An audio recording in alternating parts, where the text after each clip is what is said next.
The sky, what do you see? The vast expanse of the heavens filled with stars, each one a tiny point of light, yet together they paint a breathtaking masterpiece.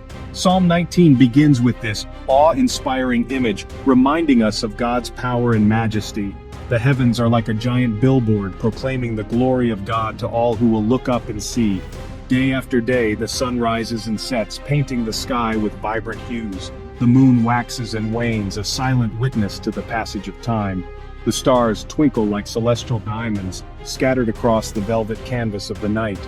All of creation sings a song of praise to its creator, a symphony of wonder that has echoed through the ages. Psalm 19 tells us that the heavens declare the glory of God.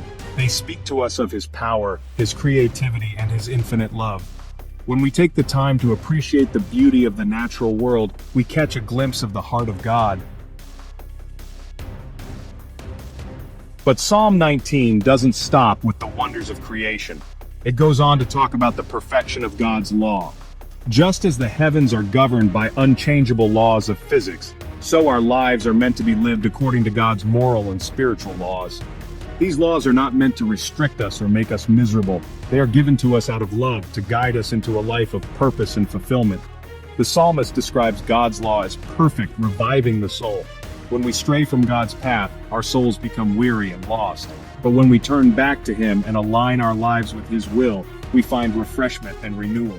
His word is a lamp unto our feet and a light unto our path, illuminating the way ahead and guiding us through the darkness. Sometimes we may be tempted to think that God's laws are outdated or irrelevant to our modern lives, but the truth is that God's principles are timeless and unchanging. They are as relevant today as they were thousands of years ago. When we embrace God's law, we are not embracing a set of rules, but rather a way of life that leads to true freedom and joy. I remember a time in my own life when I was struggling with a particular sin. I knew what the Bible said, but I just couldn't seem to break free. I felt trapped and hopeless.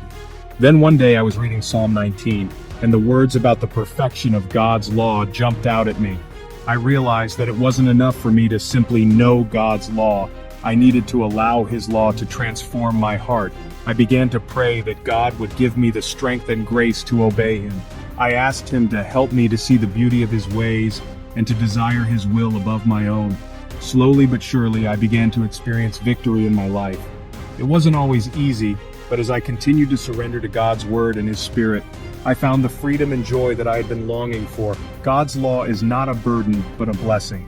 It is a gift of his love, given to us for our good. Finding hope and direction in his word. In a world that often feels chaotic and uncertain, God's word offers us hope and direction. It is a compass that points us towards true north, a map that guides us through the wilderness of life. When we make God's word the foundation of our lives, we build our houses on solid rock. The storms may come, but we can stand firm, knowing that our hope is in the Lord. Psalm 19 reminds us that God's word is more desirable than gold, yes, than much fine gold, sweeter also than honey and the honeycomb. When we treasure God's word and meditate on it day and night, it becomes a source of strength, comfort, and joy in our lives. The sweetness of God's law. The beauty of Psalm 19 lies in its simple yet profound message. It reminds us that God's glory is revealed through both his creation and his word. When we open our eyes to the wonders of the natural world and open our hearts to the truth of God's word, we experience the fullness of his love and grace. May we all strive to live lives that reflect the majesty of our Creator and the perfection of his ways. Let us embrace the sweetness of God's law and find our joy